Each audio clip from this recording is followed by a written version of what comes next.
अगर इस्लाम के कारण आतंकवाद होता, मेरा सवाल जरा समझ लीजिए, अगर इस्लाम के कारण आतंकवाद होता तो दुनिया के कौन से देश में सबसे ज्यादा आतंकवादी होना चाहिए? इंडोनेशिया में। सऊदी अरेबिया बहुत छोटा है, पता नहीं हमारे बंबई के बराबर भी है कि नहीं। सऊदी अरेबिया बहुत छोटा है, सबसे ज्यादा आतंकवाद होना चाहिए इंडोनेशिया में, दुनिया का सबसे बड़ा मुस्लिम देश, वहां इस प्रकार का आतंकवाद नहीं है। नंबर 2, वो एरिया देखिए, अभी सवाल आपको बताया गया उसको याद रखिएगा। इस दुनिया के आतंकवाद से, जिसको इस्लामिक आतंकवाद कहा जाता है गलती से, कैसा कहा जाता है वो भी मैं बताऊंगा। इस आतंकवाद से मारे जाने वाले ज्यादा लोग, इससे मारे जाने वाले ज्यादा लोग हिंदू हैं, मुसलमान हैं या क्रिश्चियंस हैं? मुस्लिम हैं। इस्लाम के नाम पे आतंकवाद है, सबसे ज्यादा कौन मारा जाता है? मुस्लिम। अब तीसरी बात का ख्याल कीजिए, किस एरिया में इसका लोकेशन है? This terrorism is located in which area?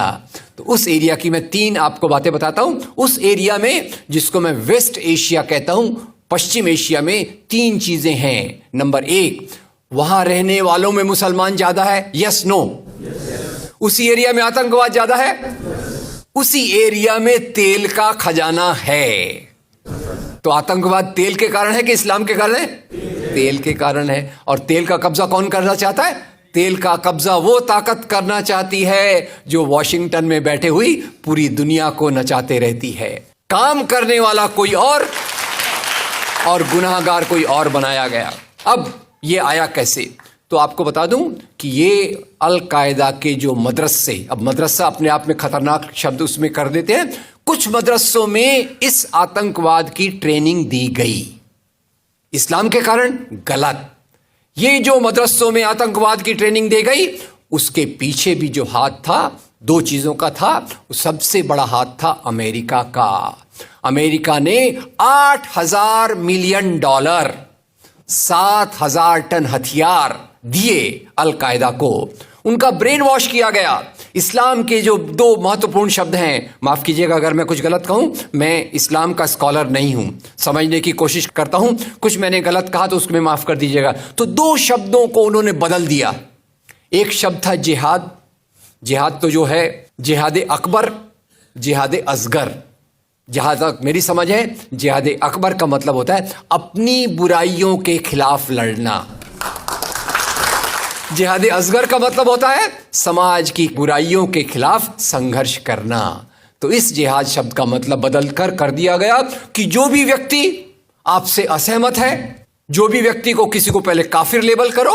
अब काफिर का भी एक बहुत अलग मतलब है, I won't go to the details of that.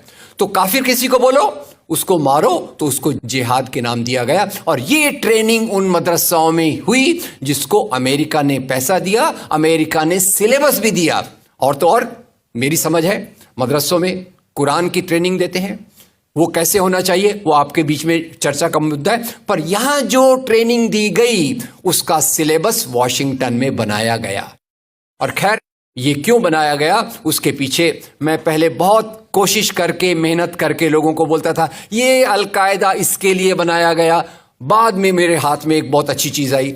अब यूट्यूब में कई चीजें बहुत अच्छी हैं, कई चीजें खराब हैं। यूट्यूब के कारण हमारे कई नौजवान भटक भी रहे हैं, पर यूट्यूब की कुछ अच्छी चीजें आपको बताता हूं। यूट्यूब में आप सर्च कीजिएगा 3 शब्दों को, हिलरी क्लिंटन अल कायदा अमेरिका, उसमें आपको 4.5 मिनट का एक वीडियो मिलेगा जिसमें हिलरी क्लिंटन बताती है, मैं नहीं कह रहा, हिलरी क्लिंटन कहती है कि हमको रशियंस के खिलाफ लड़ना था।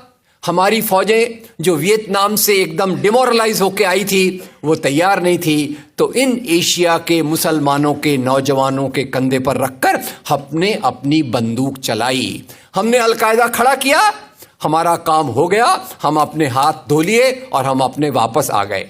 तो यानी हमने कैंसर के बीज डाल दिए, हम तो अपने देश में सुरक्षित हैं। उसका जो नतीजा भुगतना हो वो एशिया के लोग भुगते, वेस्ट एशिया के लोग भुगते। और उसी के साथ 9/11 के बाद, उसी के साथ अमेरिकन मीडिया ने एक सबसे खराब काम किया, the most anti human act in the history of Mankind.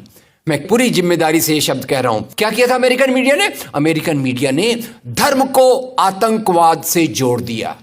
मजहब जो मोहब्बत सिखाता है, मजहब जो इंसान को इंसान बनना सिखाता है, उस मजहब के साथ इन्होंने आतंकवाद को जोड़ दिया और एक शब्द बनाया पहली बार, इस्लामिक टेररिज्म।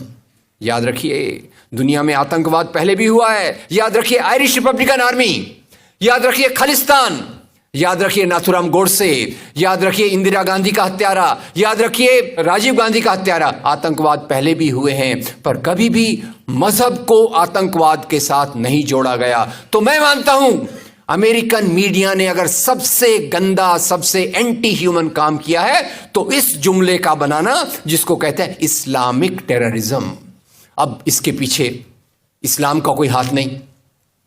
जिहाद शब्द का मतलब बदल दिया गया और काफिर शब्द का मतलब बदल दिया गया। यहां से ब्रेन वॉश की एक प्रोसेस चालू हुई और इसी को मैं कहता हूं, ये प्रोसेस जो चालू की, ये प्रक्रिया एक कैंसर होती है।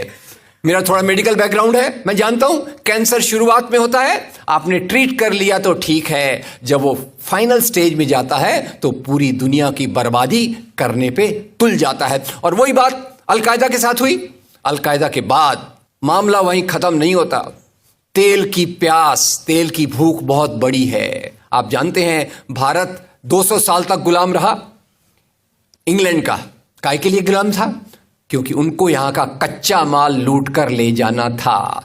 After colonialism there is imperialism, और ये इंपीरियलिज्म चाहता है दुनिया के रॉ मटेरियल्स, दुनिया के रिसोर्सेस को लूट कर अपनी समृद्धि को, अपनी प्रॉस्पेरिटी को बढ़ाया जाए। और उसी के चलते उन्होंने एक और काम किया और वो काम था इराक पे हमला। अभी ब्रेक्सिट, अभी वो कौन सी रिपोर्ट आई है, मैं नाम भूल गया उसका, जिसमें ब्रिटेन के प्रधानमंत्री जो थे उनको एक गिल्टी करार हो रहा है। वो रिपोर्ट में पहले उन्होंने तय कर लिया कि हमको इराक पे हमला करना है, बाद में आर्ग्यूमेंट ढूंढते रहे कि भाई कौन सी बात पे हम इराक पे हमला करें। तो बोले अरे इराक के पास तो वेपन्स ऑफ मास डिस्ट्रक्शन है। उस बात पे लंबी बहस चली और यूनाइटेड नेशंस, जिसको अमेरिका ने अपने जेब में रख लिया है, उसके सहारे से उन्होंने इराक पे हमला किया। और वो इराक पे हमले के कारण जो वहां की आर्मी स्ट्रक्चर था, जो फौज का स्ट्रक्चर था, वो डिस्टर्ब हो गया। एक तरफ से वो डिस्टर्ब हो गया, दूसरी तरफ से अल कायदा की आइडियोलॉजी आई और इन दोनों को मिलाकर आईएसआईएस बना। काम है इस्लाम का नाम, इस्लाम के नाम पर जो काम हो रहा है वो वास्तव में it is a design of imperialist powers to control on the oil resources of the world. इससे गंदी बात दुनिया में कोई नहीं हो सकती कि मजहब के नाम पर एक पॉलिटिक्स, मजहब के नाम पे आर्थिक समस्याओं को अमेरिका हल करने की